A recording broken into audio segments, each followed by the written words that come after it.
Hello everyone, আশা করি সবাই ভালো আছেন। আমাদের আজকের ভিডিওর টপিক হচ্ছে সিরিয়া।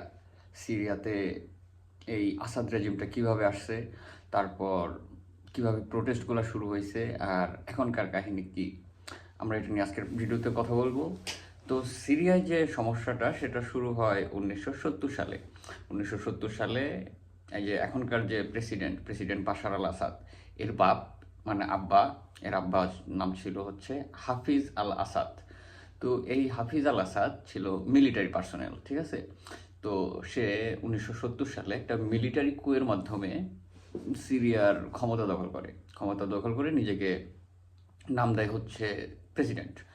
তো আসাদ রেজিমটা শুরু হয় এই 1970 সালে হাফিজ আল আসাদের মাধ্যমে। তো হাফিজ আল আসাদ হচ্ছে তার 1970 সাল থেকে 2000 সাল পর্যন্ত তার এই রেজিমে সে সকল প্রকার পলিটিক্যাল পার্টি যেগুলো ছিল সেগুলোকে ব্যান করে। এখন সমস্যা হচ্ছে মানুষ কিভাবে এই রেজিমের বিপক্ষে গেছে। যে কোনো ফ্যাসিস্ট রেজিমের বিপক্ষেই মানুষ কোনো না কোনোভাবে যায়। এই রেজিমের বিপক্ষে যাওয়ার মেইন কারণ ওইটা না হলো একটা মানে মানুষের ভিতরে একটা যে রাগ, সেই রাগটা দেওয়ার কারণ হচ্ছে সিরিয়ায় 76% মুসলমান হচ্ছে সুন্নি, আর বাকি যে 24% এরা হচ্ছে শিয়া মুসলমান। কিন্তু এই যে আসাদ যে রেজিম, এই আসাদ হাফিজ আল আসাদ এই লোক ছিল শিয়া। তো মেইনলি বলা যায় মিডল ইস্টে একমাত্র সিরিয়াই একমাত্র দেশ যেখানে মেজরিটি মুসলিম দেশ হলেও সেটা চালিয়েছে হচ্ছে শিয়ারা। তো হাফিজ আল আসাদ যখন ক্ষমতায় আসে তখন সে তার সেনাবাহিনীতে বা অ্যাডমিনিস্ট্রেটিভ কাজে সব শিয়াদের অ্যাপয়েন্ট করতো। এরপর সে সিরিয়াতে আর কি অনেক সার্ভেলেন্স শুরু করে যে কোনো প্রকার যাতে বিন্দু পরিমাণ কোনো প্রোটেস্ট না হতে পারে। এর মাঝখানে সে মুসলিম ব্রাদারহুডের সাথে এদেরকে ম্যাসাকার করছে, মারছে। তারপরে বিভিন্ন যুদ্ধে, লেবাননের যুদ্ধে ইনভলভ হয়েছে। এভাবে কাটছে 1990 সাল থেকে 2000 সাল পর্যন্ত। মোটামুটি সিরিয়ার অবস্থা চুপচাপ ছিল, তেমন কোনো প্রবলেম হয় নাই। এরপর মানে বাংলাদেশে যেমন পলিটিক্যাল পার্টিগুলোর ব্যান করছিল না, বিএনপি, জামাত, এগুলোর, আওয়ামী লীগ, ঠিক একইভাবে আসাদ রেজিম ওইখানকার সকল পলিটিক্যাল পার্টিকে ব্যান করে দিয়েছিল। এটা করার পরে এখন 2000 সালে এই আসাদ মারা যায়। ই আসাদ হাফিজ আল আসাদ মারা যায়। হাফিজ আল আসাদ মারা যাওয়ার পর তার জায়গায় ক্ষমতায় বসে হচ্ছে তার ছেলে আহ, বাশার আল আসাদ। বাশার আল আসাদ ক্ষমতায় যাওয়ার পর সে তার আব্বার পলিসিটাই ফলো করে, কিভাবে মানুষকে কন্ট্রোল করতে হবে এই ব্যাপারে। তো 2005 সাল থেকে 2010 সালের মধ্যে সিরিয়ায় খরা দেখা যায়, মানে ক্লাইমেট অনেক অবস্থা খারাপ হয়। এই টাইমে ফসল হয় না, ঠিক আছে। তো দেশের মানুষ দুর্ভিক্ষে পড়ে যায়। তো এমনিতেই দেশে অবস্থা খারাপ, ফ্যাসিজমের কারণে, ডিক্টেটরশিপের কারণে মানুষ মনের ভিতরে এমনিতেই রাগ, তার মধ্যে আবার হয়েছে ইকোনমিক্যাল প্রবলেম। তো এই রাগটা আরও ফুসলায় ওঠে সিরিয়াতে। ফুসলে ওঠার পর এখন আপনারা তো আরব স্প্রিংয়ের কথা শুনছেন, আরব বসন্ত কী হয়েছিল, যে আরব যে দেশগুলো ছিল এই দেশগুলোয় মোটামুটি সব স্বৈরাচার ছিল। তিউনিসিয়াতে, তারপরে মিশরে ছিল হুসনি মুবারক, এগুলো 30 বছর 40 বছর এরকম সময় পর্যন্ত একটা ক্ষমতা ছিল। তো আরব স্প্রিংয়ের মাধ্যমে বিভিন্ন দেশে এই স্বৈরাচারের পতন হওয়া শুরু করে। যেমন হুসনি মুবারক 30 বছর মিশরে থাকার পরে তার পতন হয় 2011-তে। তো এইরকম যখন সিরিয়ার আশেপাশের দেশগুলায় ডিকটেটরের পতন হওয়া শুরু করে, এই টাইমে বাশারের মনে একটা ভয় ঢোকা শুরু করে যে না, কিছু তো করা লাগবে, নাহলে তো আমার অবস্থাও খারাপ হয়ে যাবে। তো এই লোক সার্ভেলেন্স আরও বাড়াই দেয় সিরিয়াতে। সার্ভেলেন্স বাড়াই দেওয়ার ফলে মানে বিন্দু পরিমাণ যদি প্রোটেস্ট হয় ধরে নিয়ে যেত, টর্চার করতো, এই সেই। যেমন আমাদের সাথে হাসিনা করতো, এর চেয়ে মনে করেন 10 গুণ এরকম। এখন সোশ্যাল মিডিয়ার অনেক একটা বড় কারণ আছে যে আসাদ রেজিমের বিপক্ষে কিভাবে গেছে। তো বিভিন্ন জায়গায় এখন আসাদ অনেক ট্রাই করতেছে যাতে কোনো প্রকার আন্দোলন না হয় সিরিয়াতে। কিন্তু কোন জায়গা থেকে আন্দোলন শুরু হয় সেটা তো বলা যায় না, তাই না? এই আসাদ রেজিমের পতনটা ঘটাইছে হচ্ছে 14 বছরের একটা ছেলে। তো কিভাবে ঘটাইছে, তারা ফেসবুকে দেখছিল যে আশেপাশে তিউনিসিয়া, মিশর এসব জায়গায় স্বৈরাচারের বিরুদ্ধে আন্দোলনে নামছে মানুষ। তো মুয়াবিয়া নামে এক ছেলে ছিল, একটা প্রত্যন্ত গ্রামের ছেলে, ঠিক আছে, সিরিয়ার একটা মানে সাবার্ব টাইপের, তেমন বড় কোনো শহর না, এই শহরের একটা ছেলে। সে তার স্কুলের লিখছিল, দেওয়ালে লিখছিল যে ডাক্তার সাহেব, এর পরের বার কিন্তু আপনি, বাকি দেশে আরব দেশের গুলা কিন্তু পড়ে গেছে, এর পরের বার আপনি, এক্স্যাক্ট এই কথাটাই লিখছে। এখন ডাক্তার বলার কারণ হচ্ছে আসাদ ইংল্যান্ডে মেডিকেল পড়ছিল, ঠিক আছে, এর জন্য তাকে বিভিন্ন জায়গায় তাকে ডাক্তার ডাক্তার বলা হতো। তো এই দেওয়ালে যখন এই গ্রাফিতিটা লিখছে যে ডাক্তার সাহেব এর পরের বার কিন্তু আপনি, মানে বোঝাইছে এর পরের বার আসাদের টাইম, যে আসাদ পড়বে, এইটা যখন পুলিশ দেখছে তখন তো এরা বলছে না, এটাকে সিরিয়াসলি নিতে হবে, যা যদি এভাবে গ্রাফিতি আঁকা শুরু করে তাহলে তো আমাদের রেজিম প্রবলেমে পড়ে যাবে। তো এরা এই পুরো এলাকায় করছে যে কে এই গ্রাফিটিটা লিখছে। তো গ্রাফিটিটা লিখছিল 14 বছরের এক স্কুলের ছেলে, তার নাম ছিল মুয়াবিয়া। তো তারপর এখন এলাকার সবাইকে জিজ্ঞেস করছে, মুয়াবিয়ার বাবা আবার অনেক ভয় পেয়ে গেছিল যে আমার ছেলেকে তো এখন ধরে নিলে মাইরা ফেলাবে। তো এলাকার সবার কাছে রিকোয়েস্ট করছে যে আপনারা আমার ছেলের নামটা বললেন না। তো পুলিশ যখন সবাইকে জেরা করছে যে এই গ্রাফিটিটা কে লিখছে, কেউ অস্বীকার করে না, তখন তারা বিভিন্ন ইনভেস্টিগেশন করে 14 জন ছেলেকে লিস্ট করছে যে এই 14 জনের মধ্যে যে কোনো একজন হবে যে এই কাজটা করছে। তার ওই 14 জনের মধ্যে মুয়াবিয়া ছিল। তো এই 14 জনকে আসাদ সরকার ধরে নিয়ে যায়।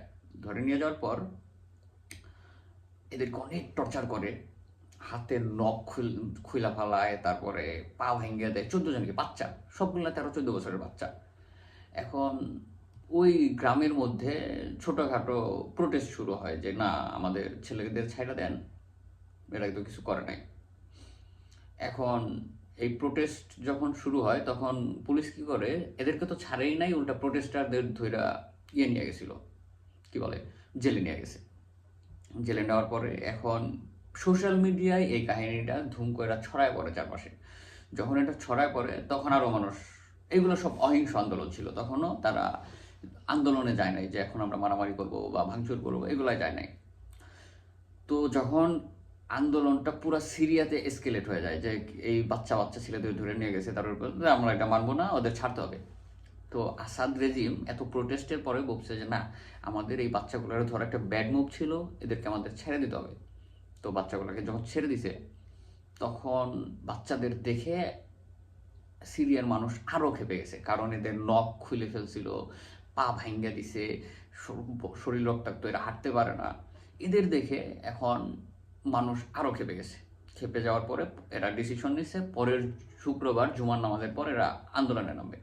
এখন এরা আসলেই আন্দোলনে নামছে, কিন্তু এই আন্দোলনটা ছিল একদম ভায়োলেন্ট। আগেরগুলো যেমন শান্তিপূর্ণ ছিল, এই আন্দোলনটা তেমন শান্তিপূর্ণ ছিল না, এটা ছিল ভায়োলেন্ট।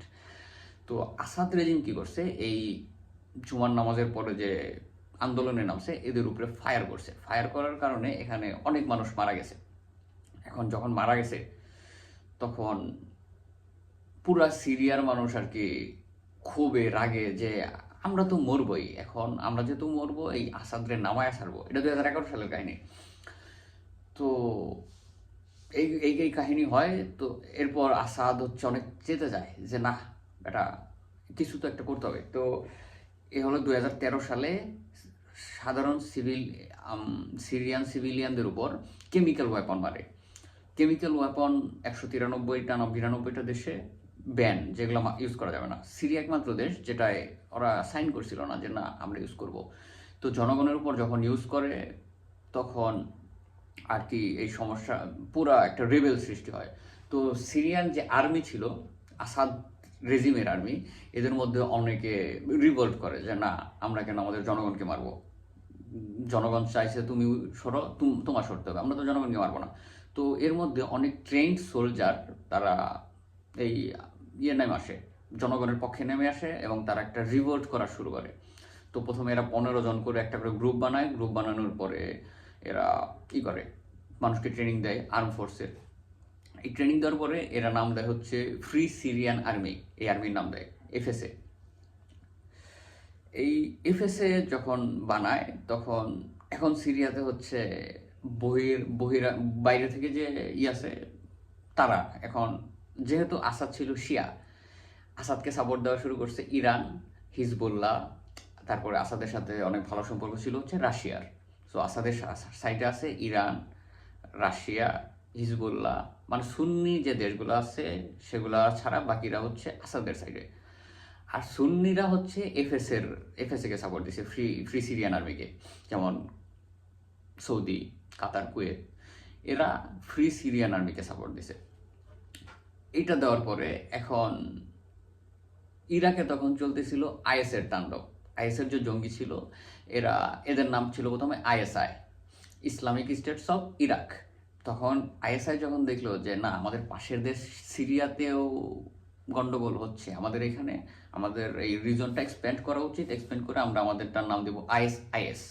এখন আইএসআইএস মানে কি? আইএসআইএস মানে হচ্ছে Islamic states of Iraq and Syria. তো এরা এই মৌলবাদীরা তখন আবার এই এফএসের সাথে জয়েন করে। এখন এফএসের তো করার কিছু নাই, এদের তো লোকবল কম, তখন তারা আইএসের গুলারেও বলে ঠিক আছে তোরা আয়। আসার পরে এরা একসাথে জয়েন করে, জয়েন্ট ফোর্স বানায় এফএসএতে, তখন অস্ত্র, ভারী অস্ত্র এগুলা। এখন সিরিয়ার আরেকটা জায়গা আছে উত্তর দিকে, ওই জায়গার নাম হচ্ছে কুর্দিস্তান।